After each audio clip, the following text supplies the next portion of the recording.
नमस्कार मंडळी, श्री स्वामी समर्थ. स्वागत आहे तुमचं माझ्या यूट्यूब चॅनलवरती. आजचा दिवस तुम्हा सर्वांना खूप छान, सुखाचा, समाधानाचा जाऊ देत, हीच मी स्वामींच्या चरणी प्रार्थना करते आणि आजच्या या नवीन व्हिडिओला सुरुवात करते. पण त्या अगोदर तुम्ही माझ्या चॅनलवरती जर नवीन असाल तर चॅनलला पण लगेच सबस्क्राईब करा आणि कमेंटमध्ये श्री स्वामी समर्थ लिहायला अजिबात विसरू.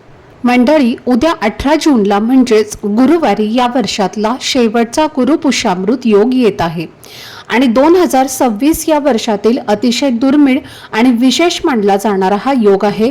जेव्हा गुरुवार आणि पुष्य नक्षत्र एकत्र येतात तेव्हा त्याला गुरुपुष्यामृत योग असं म्हटलं जातं आणि पुष्य नक्षत्र हे सर्व नक्षत्रांमध्ये अत्यंत शुभ आणि श्रेष्ठ मानलं जातं. अशा शुभ दिवशी केलेली पूजा, नामस्मरण, दान, धर्म, जप किंवा कोणतेही धार्मिक कार्य हे अधिक फलदायी मानले जातात. अनेक भक्तांच्या श्रद्धेनुसार या दिवशी केलेली नवीन सुरुवात, खरेदी किंवा धार्मिक उपक्रम हे दीर्घकाळ सकारात्मक परिणाम देतात आणि जीवनात स्थिरता आणि प्रगती आणतात. हा दिवस विशेषतः माता लक्ष्मी आणि भगवान श्री हरी विष्णू यांच्या पूजेसाठी अत्यंत शुभ मानला जातो. या दिवशी भक्तिभावाने केलेली प्रार्थना घरातील सकारात्मकता वाढवण्यास मदत करते असं मानलं जातं. उद्याचा गुरुपुष्यामृत योग हा सकाळी 6:04 सुरू होणार असून तो सकाळी 11:32 राहणार आहे. म्हणजेच साधारण 5.5 तासांचा हा शुभ काळ आपल्याला मिळणार आहे. या वेळेत श्रद्धेने केलेली सेवा, पूजा आणि साधना अधिक प्रभावी मानली जाते. जरी हा शुभ योग सकाळच्या वेळेत असला तरी अनेक जण आपल्या सोयीनुसार दिवसभरही नामस्मरण, पूजा आणि सात्विक उपाय करतात आणि त्याचे चांगले परिणामही आपल्याला मिळतात असा विश्वास आहे. तर आजच्या या व्हिडिओमध्ये मी तुमच्या सोबत गुरुपुष्यामृत योगावरती करता येतील असे 10 सोपे आणि प्रभावी असे उपाय सांगणार आहे. यापैकी तुम्ही कोणताही एक उपाय जरी श्रद्धेने केला तरी त्याचा सकारात्मक परिणाम मिळू शकतो आणि या उपायामुळे मनात आत्मविश्वास वाढतो, अडकलेली कामं पुढे सरकतात आणि घरात शांतता आणि समाधानाचं वातावरण निर्माण होतं. त्यामुळे व्हिडिओ हा स्किप न करता शेवटपर्यंत नक्की पहा, जेणेकरून तुमच्यापर्यंत योग्य ती माहिती पोहोचेल. आणि तुम्ही माझ्या चॅनलवरती जर नवीन असाल तर चॅनलला पण लगेच सबस्क्राईब करा आणि बेल आयकॉनला सुद्धा प्रेस करा, म्हणजे मी जेव्हा कधीही नवीन व्हिडिओज अपलोड करेन त्याचं नोटिफिकेशन सर्वात आधी तुम्हाला मिळेल आणि तुमचा एकही व्हिडिओ हा मिस होणार नाही. तसेच कमेंटमध्ये ओम नमो भगवते वासुदेवाय नमः नक्की लिहा, कारण श्रद्धेने केलेलं नामस्मरण मनाला शांतता आणि सकारात्मक ऊर्जा देते. तसेच व्हिडिओला एक हाईप देखील द्या. तर मंडळी, आजच्या या व्हिडिओमध्ये मी तुमच्यासोबत जे काही उपाय आणि सेवा शेअर करणार आहे तर ते आपल्याला उद्या 18 जून गुरुवारी म्हणजेच गुरुपुष्यामृत योगाच्या दिवशी करायचा आहेत. हा योग अत्यंत दुर्मिळ आणि विशेष मानला जातो कारण गुरुवार आणि पुष्य नक्षत्र यांचा संयोग या दिवशी होतो आणि हा दिवस अनेक भक्तांच्या श्रद्धेनुसार गुरुबळ मजबूत करण्यासाठी खूप महत्त्वाचा मानला जातो. ज्योतिषशास्त्रानुसार आपल्या कुंडलीतील गुरुग्रह म्हणजेच आपले गुरुबळ जर मजबूत असेल तर जीवनात अनेक अडथळे कमी होतात, कामांमध्ये स्थैर्य येतं आणि योग्य दिशा मिळते असं मानलं जातं. त्यामुळे या दिवशी केलेली प्रार्थना, पूजा आणि सात्विक उपाय हे मनाला सकारात्मक ऊर्जा देतात आणि आत्मविश्वास वाढवतात. अनेक वेळेला आपल्याला असं वाटतं की एखादी इच्छा आपली पूर्ण व्हावी, कामात यश मिळावं किंवा जीवनात प्रगती व्हावी, हे विचार प्रत्येकाच्या मनात असतात. पण त्यासाठी प्रयत्नांसोबतच मानसिक स्थिरता आणि सकारात्मकता देखील तितकीच आवश्यक असते. अशा वेळी श्रद्धेने केलेली पूजा आणि धार्मिक उपाय हे मनाला आधार देण्याचे काम करतात. म्हणूनच हा दिवस विशेष मानला जातो आणि या दिवशी केलेले उपाय चुकवू नयेत असे अनेक भक्त मानतात. श्रद्धेनुसार या दिवशी केलेल्या सेवा आणि उपायांमुळे घरातील नकारात्मकता कमी होण्यास मदत होते, तणाव कमी होतो आणि सकारात्मक वातावरण निर्माण होते. असंही म्हटलं जातं की या शुभ दिवशी केलेली पूजा घरातील अडचणी, आर्थिक ताण, मानसिक अस्थिरता तसेच कधी कधी जाणवणारी अशांतता कमी करण्यासाठी उपयुक्त ठरते. त्यामुळे अनेक जण या दिवशी घरात स्वच्छता करून, भक्तिभावाने देवपूजा करून आणि नामस्मरण करून दिवसाची सुरुवात करतात.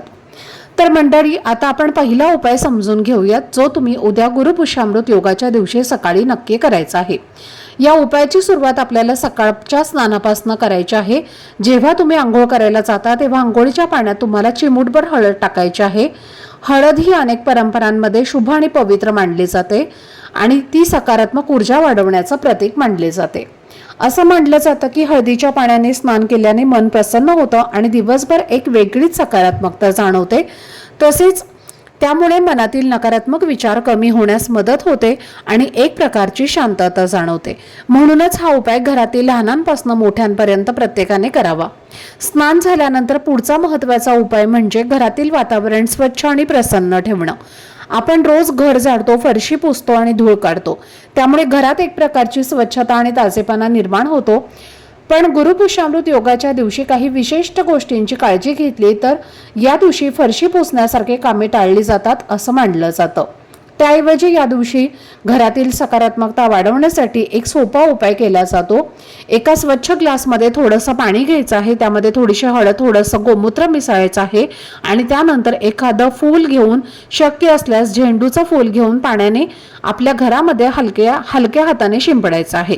हे पाणी घरातील प्रत्येक खोलीमध्ये शिंपडायचं आहे. तसेच घराच्या मुख्य प्रवेशद्वाराच्या उंबरठ्यावर आणि बाहेरच्या बाजूला सुद्धा शिंपडायचं आहे. असा उपाय घरात केल्याने प्रसन्नता आणि सकारात्मक वातावरण निर्माण होते आणि मनाला एक वेगळीच शांत अनुभव मिळतो. त्याचबरोबर आपल्या घराच्या उंबरठ्यावरती हळदीचं लेपन सुद्धा आपल्याला न चुकता करायचं आहे. त्यानंतर पुढचा उपाय म्हणजे आपल्या उंबरठ्यावरती हळदीचं लेपन करायचं आहे. हळदीचं लेपन केल्यानंतर आपल्या उंबरठ्याची पूजा ही आवर्जून करायची आहे आणि त्या उंबरठ्यावरती शुभ लाभ असं सुद्धा तुम्हाला लिहायचं आहे.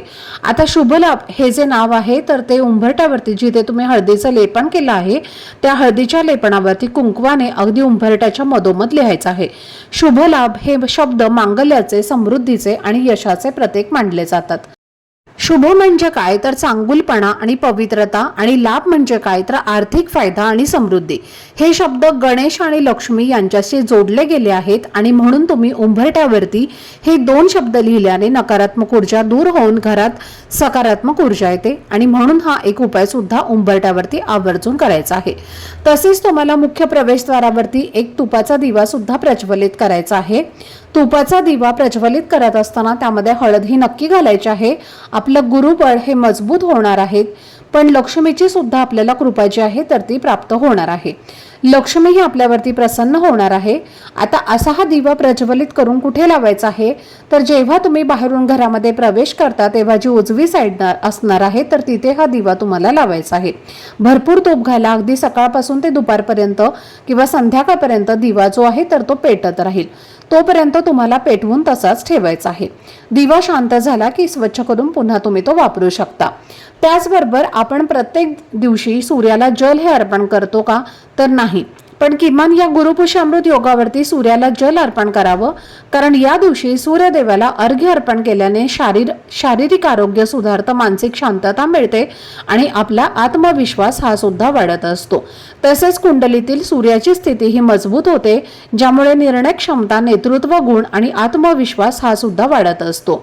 आता हे जल अर्पण करताना तांब्याच्या कलशामधून हे जल अर्पण करायचं आहे. त्यामध्ये थोडंसं कुंकू, अक्षदा आणि लाल फूल टाकून हे जल जे आहे तर ते अर्पण करावं. पूर्व दिशेला तोंड करून हे जल अर्पण करायचं आहे आणि जेव्हा तुम्ही हे पाणी अर्पण करणार आहे तेव्हा पाण्याची धार जी असते तर त्या धारेतून सूर्याचं दर्शन आपल्याला करायचं असतं. सूर्यदेवाला जल अर्पण करताना चुकूनही थेट सूर्याकडे पाहू नये. त्याचबरोबर तुम्हाला तुमच्या घरामध्ये दक्षिण दिशेला एक दिवा सुद्धा लावायचा आहे, कारण दक्षिण दिशा ही पितरांची दिशा मानली जाते आणि आपल्या पितरांच्या स्मरणार्थ दक्षिण दिशेला तोंड करून एक दिवा लावायचा आहे आणि त्या दिव्यामध्ये काळे तीळ टाकण्याचा जास्तीत जास्त प्रयत्न करायचा आहे. तसेच हा दिवा लावत असताना ओम पितृदेवताय नमः हा मंत्र म्हणायचा आहे. हा उपाय केल्याने घरातील प्रखर पितृदोष हा दूर होतो, ग्रहदोष देखील दूर होतात आणि घरामध्ये सुख, शांती, समृद्धी यायला सुरुवात होते. या दिवशी आपल्याला आपल्या घरामध्ये एक स्वस्तिक सुद्धा काढायचं आहे. थोडंसं तूप घ्यायचं आहे गाईचं आणि त्यामध्ये थोडीशी हळद टाकायचं आहे. कुंकू नाही टाकलं तरीही चालेल, फक्त हळद आणि तूप या दोन्ही गोष्टी व्यवस्थित मिक्स करून घ्यायचं आहे आणि हळदीने एक स्वस्तिक काढायचं आहे आणि आपल्या घराच्या मुख्य प्रवेशद्वारावरती हे स्वस्तिक तुम्हाला काढायचं आहे. त्याचबरोबर एक स्वस्तिक हे तुळशी जवळ सुद्धा काढायचं आहे. पुढचं स्वस्तिक हे आपल्या गॅस शेगडीवरती काढायचं आहे आणि त्यानंतर आपलं देवघर जे असतं तर देवघराची जी मागची बाजू असते तर तिथे सुद्धा एक स्वस्तिक हे आपल्याला काढायचं आहे आणि एक स्वस्तिक हे आपल्या तिजोरीमध्ये काढायचं आहे. तर या गुरुपुष्यामृत योगावरती या पवित्र ठिकाणी स्वस्तिक काढल्याने घरातील वातावरण हे मंगलमय होतं आणि कारण स्वस्तिक जे आहे तर ते मांगल्याचं प्रतीक आहे. घरामध्ये आपण जेव्हा स्वस्तिक काढतो तेव्हा आपल्या घरातलं वातावरण हे खूप प्रसन्न होत असतं आणि हे शुभ चिन्ह आपल्या घराच्या मुख्य प्रवेशद्वारावरती काढल्याने माता लक्ष्मी ही सुद्धा आपल्यावरती प्रसन्न होत असते. त्याचबरोबर पहा, आपल्या घरामध्ये भगवान विष्णू आणि माता लक्ष्मी यांची सेवा आपल्याला करायचीच आहे, ज्यामध्ये तुम्ही श्री सुक्तमचं पठण करू शकता, महालक्ष्मी अष्टकमचं पठण करायचं आहे, गायत्री मंत्राचं पठण करायचं आहे, स्वामींच्या मंत्राचं पठण करायचं आहे. जी काही सेवा तुम्हाला शक्य होईल ती सेवा तुम्ही या दिवशी करायची आहे. आणि सेवा करताना माता लक्ष्मी समोर तुम्हाला लाल रंगाचा जो धागा असतो तर काय करायचं आहे, तुम्हाला एक जोडवात घ्यायची आहे, त्याला कुंकू लावून तिला तुम्हाला लाल रंगाची वात बनवायची आहे आणि अशी वात लावून हा दिवा तुम्हाला माता लक्ष्मी समोर प्रज्वलित करून ज्या काही सेवा मी तुम्हाला सांगितलेल्या आहेत तर त्या सेवा तुम्हाला करायच्या आहेत. त्याचबरोबर जर तुमच्या देवघरामध्ये श्रीयंत्र असेल तर त्याची ऊर्जा वाढवण्याची, त्याची शक्ती वाढवण्यासाठी आणि त्या श्रीयंत्रावरती तुम्हाला अभिषेक करून कुंकुमार्चन सुद्धा करायचं आहे. त्यामुळे यामधली जी काही पॉवर असते ना तर ती वाढत असते, म्हणून श्रीयंत्रावरती तुम्हाला आवर्जून कुंकुमार्चन जे आहे तर ते करायचं आहे. त्याचबरोबर या दिवशी कुंकुमार्चन केल्यानंतर 16 वेळेला विष्णू गायत्री मंत्र, 16 वेळेला लक्ष्मी गायत्री मंत्र, 16 वेळेला कुबेर मंत्र सुद्धा म्हणायचा आहे आणि 1 वेळेला व्यंकटेश स्तोत्राचं सुद्धा पठण करायचं आहे. जेव्हा तुम्ही या दिवशी श्रीयंत्रावरती कुंकुमार्चन करून तिथे समोर सेवा करता तेव्हा नक्कीच तुम्हाला 100% तुमच्या आर्थिक समस्या ज्या आहेत तर त्या दूर होतात आणि माता लक्ष्मी आणि भगवान विष्णू यांची एकत्रित सेवा जी आहे तर ती आपल्याकडनं घडत असते आणि त्यांचे आपल्याला शुभ आशीर्वाद सुद्धा प्राप्त होतात. आपल्या आयुष्यातील आर्थिक अडचणी, सांसारिक अडचणी सुटण्यासाठी आपल्याला मदत मिळते. आता जर तुमच्याकडे श्रीयंत्र नसेल तर मग काय करायचं आहे, कुलदेवीचा टाक असेल तर त्या टाकावरती कुंकुमार्चन करायचं आहे. आता या ज्या मी सेवा तुम्हाला सांगितलेल्या आहेत तर त्या तुम्हाला करायच्या आहेत. या दिवशी भगवान श्री हरिविष्णूंना पिवळ्या रंगाची फुलं, तुळशीपत्र, सब्जा, त्याचबरोबर बघा पिवळ्या रंगाची मिठाई आवर्जून अर्पण करायची आहे. कारण या सगळ्या वस्तू ज्या आहेत तर त्या पिवळ्या वस्तू आहेत तर या भगवान श्री हरिविष्णूंना माता लक्ष्मीला अत्यंत प्रिय आहेत. त्याचबरोबर या गुरुवारच्या दिवशी तुळशीच्या पूजेला सुद्धा विशेष महत्त्व आहे आणि म्हणून आपल्याला गुरुवारी तुळशीला कच्चं दूध अर्पण करायचं आहे. गुरुपुष्यामृत योगावरती तुळशीला कच्चं दूध अर्पण केल्याने आर्थिक अडचणी ज्या आहेत तर त्या सुटण्यासाठी मदत होते आणि हे दूध अर्पण करत असताना त्या दुधामध्ये थोडीशी हळद सुद्धा आपल्याला टाकायची आहे. हे दूध अर्पण करत असताना ओम नमो भगवते वासुदेवाय नमः या मंत्राचा जप तुम्हाला करायचा आहे. तर अशा पद्धतीने तुळशीची पूजा तुम्हाला करायची आहे आणि तुळशीला 11 प्रदक्षिणा करायच्या आहेत आणि तुमची इच्छित मनोकामना तुम्हाला प्रार्थना करून व्यक्त करायच्या आहेत. तर हे अत्यंत प्रभावी आणि सात्विक असे उपाय जे आहेत तर ते आपल्याला उद्या गुरुपुष्यामृत योगावरती करायचं आहे. तुमच्या घरात जर सूतक असेल तर कोणताही उपाय तुम्हाला करता येणार नाही. स्त्रियांना मासिक धर्म असेल तर त्या व्यक्तीने सोडून घरातील इतर कोणताही व्यक्ती हे उपाय करू शकतो. तर ही अत्यंत महत्त्वाची माहिती मला तुमच्यापर्यंत शेअर करायची होती. आजचा हा व्हिडिओ जर तुम्हाला आवडला असेल, माहितीपूर्ण वाटला असेल तर व्हिडिओला लाईक करा. चॅनलवरती नवीन असाल तर चॅनलला सबस्क्राईब करा आणि हा व्हिडिओ आपल्या मित्रपरिवारासोबत जास्तीत जास्त शेअर करा. चला तर मग भेटूया पुढच्या नवीन व्हिडिओमध्ये. तोपर्यंत सर्वांना श्री स्वामी समर्थ.